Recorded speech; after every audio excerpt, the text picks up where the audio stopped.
JBN, we keep you informed. I am Michelle Jones, and in the news, pregnant woman killed in Manchester crash. At least one person was killed and several others injured in two separate crashes in Manchester last night. In the first incident, Torian Elliott, 22, of Reaches District in Clarendon, died following a crash along the Winston Jones Highway. Elliott was said to have been pregnant. However, the police say this is yet to be confirmed by a medical report. It is reported that about 7:30 p.m., Elliott, along with two others, were traveling in a Toyota Crown motor car when they were hit by another vehicle that did not stop. The driver of the Toyota reportedly lost control of the vehicle, which crashed into an embankment. The three were taken to the Mandeville Regional Hospital, where Elliott was pronounced dead. Meanwhile, less than 2 hours later, approximately 10 individuals were reportedly injured in a crash along the main road in Kobler district. According to an eyewitness, a minibus with approximately 8 persons was traveling towards Mandeville when it collided with a motor vehicle traveling in the opposite direction, which slightly swerved from its lane and overturned. I have a little shop close by, so when I see the crash, I run out to take them out. Me and some of my friends were at the shop. When we go out there, we realize there are about 8 in the bus and 2 persons in the other vehicle, said Warren Evans. Evans said he was informed during the rescue that the individuals in the minibus were traveling to the accident scene along the Winston Jones Highway because they are related to the deceased. Apparently, the grandmother of the young lady was in the bus, and she was the last person we took out because she did pin under the vehicle and she wasn't responding. Evans said they were all transported to hospital. Supermarket owner hospitalized after being stabbed by robber. The owner of a supermarket in Lucy, Hanover, has been hospitalized after he was stabbed multiple times during an attempted robbery on Monday morning. The incident happened about 11:30. The would-be robber was taken into custody by the police. It's reported that the man went to the supermarket and tried to leave with several items. He was approached by the owner and an argument developed. The man reportedly used a knife to stab the owner. Loss from Portland guesthouse fire estimated to be millions. Loss from last night's fire that destroyed a 17-bedroom guesthouse on Titchfield Hill in Port Antonio, Portland, is estimated to be in the millions. It is not yet known if the building was insured. The cause of the fire is still being investigated. The incident has displaced guests. 67-year-old caretaker Clifford's Guesthouse, formerly Scotia Guesthouse, George Bermuda Star Brown, said that he was in a room when he heard a woman crying out and he rushed to render assistance. Brown said he discovered that the property was on fire. So I fly the door, and by the time I run on and say I go try to save something, the whole place covered by fire. Everything happened so fast. I made a try to figure about pants and a shirt, but me just couldn't reach them. Everything me want burn up, he said. All 17 bedroom just burn out, and all the furniture them just burn up so. Me can't believe so this happened. And right now me feel like me have a heart attack, Brown added. According to Brown, hours before the fire, 4 persons had checked in, with 2 of them leaving the property to attend a Mother's Day function in Port Antonio. The fire started shortly after 9 p.m. 2 fire units from Port Antonio responded, and upon arrival, it was discovered that the building, which is part wood and part concrete, was engulfed. Reinforcement was called in, with a unit from Buff Bay joining the operation. It took almost 2 hours to extinguish the flames, which was followed by a cooling down operation. Demolition exercise on derelict building in St. Thomas resumes. The demolition exercise being carried out by the St. Thomas Municipal Corporation on the old building, where skeletal remains were found yesterday, has resumed.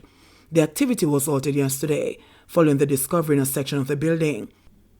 Reports are that the remains were discovered sometime after 9 o'clock Sunday morning during the demolition exercise, which is part of a drive by the municipal corporation to knock down old buildings. According to police reports, 1 set of remains was found in a coffin inside the building, and 2 other skulls were found elsewhere in the dilapidated structure, which is located across from the Morant Bay police station. The structure is said to have once served as a lodge building. Speaking with reporters this morning, head of police operation, Deputy Superintendent O'Neill Thompson, said that the necessary approvals to continue the work were given by the police following a thorough investigation of the scene. As the probe into the discovery of the remains continues, Thompson disclosed that a post-mortem is to be carried out and that contact was made with representatives of the lodge. He indicated that the remains have been handed over to Tranquility Funeral Home. Councillor for the Morant Bay Division in the St. Thomas Municipal Corporation, Ron Bryan, said that he was wowed by the discovery. I saw other weird items, like an old slavery pot, and something like a coal stove-looking thing, and a white enamel basin. A gentleman there said it was what they used to do some sort of steaming out. I don't know, but I can only say what I saw. But all I know, the police confirmed that they were real skulls, not dolly heads, he said. The caretaker of the building said that he was as surprised as everyone else. I have no idea those were there. Those sections of the building were not accessed by me given the state of the building and for fear that it would tumble down, he said. As BPO boom continues, wholeness drums up optimism.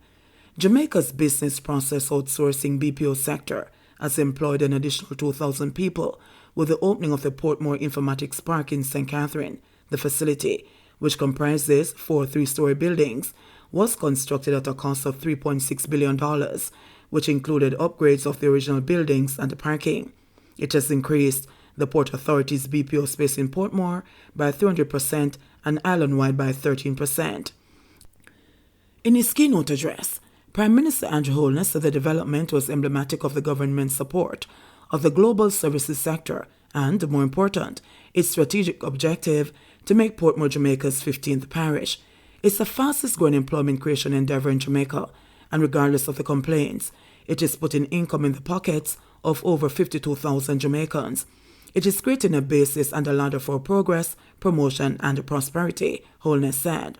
The complaints to which Holness referred are persistent concerns that working conditions are akin to sweatshops, an allegation rejected by industry leaders. The Prime Minister said that Portmore has the highest concentration of university graduates and is well positioned to become the Silicon Valley of Jamaica. If we are going to rapidly build our economy, we need to create the infrastructure, the regulatory environment, and the safety and security that our own people can get employed, earn their living, fulfill themselves and others can come, Holness said. He urged that greater focus be placed on Jamaica's education system to ensure that graduates stay clear of crime and violence, but instead make their labor available. Holness said Jamaica needs those who are in gangs to leave and join the labor force. We will train you. Put down the gun and take up a trowel. Put down the banger and take up a proper phone, he said in reference to lottery scamming. Meanwhile, Chairman of the Port Authority of Jamaica, PHA, Alok Jain, said another 147,000 square feet of BPO space is on the horizon for Phase 2 of the project. The success of the BPO is a case study in the resilience of Jamaica and illustrates what we can achieve when we work together across the various ministries and agencies of government with the private sector to achieve a shared vision, he said. The 157,000 square foot informatics park also boasts a BPO plug-and-play incubator. Professor Gordon Shirley, PHA President and CEO, says it will serve to reduce the barriers to entry and enhance Jamaica's value-added proposition to international investors. The industry's first 200-seat incubator supported 10 firms since inception in 2015. This facilitation continues with the Portmore Informatics Park with the establishment of an 80-seat incubator, Shirley said. 166 new COVID cases in Jamaica, 3 deaths reported. The Ministry of Health and Wellness reported 166 new COVID-19 cases and 3 deaths on Sunday, bringing the infection total to 131,327 and total deaths to 2,980. The new cases comprise 108 females and 58 males, with ages ranging from 20 days to 90 years. The cases were recorded in Kingston and St. Andrew 37, St. James 36, St. Anne 28, St. Catherine 21, Westmoreland 10, Manchester 8, St. Elizabeth 8, Trelawney 5, Clarendon 5, Hanover 3, St. Mary 2, St. Thomas 2, and Portland 1. The deceased are a 94-year-old male and a 74-year-old female from St. Catherine, who died in March and October 2021, respectively, and a 9-year-old female from St. Elizabeth, who died in April 2022. There were 117 recoveries in the last 24 hours, bringing the total to 84,514. Currently, 65 people are hospitalized, 9 of whom are moderately ill and 2 critically ill. Currently, 65 people are hospitalized, 9 of whom are moderately ill and 2 critically ill, Jamaica's positivity rate for the latest round of testing was 18.5%. JBN, we keep you informed. Please remember to subscribe, like, share, leave us a comment, and click the notification bell to receive our daily news items.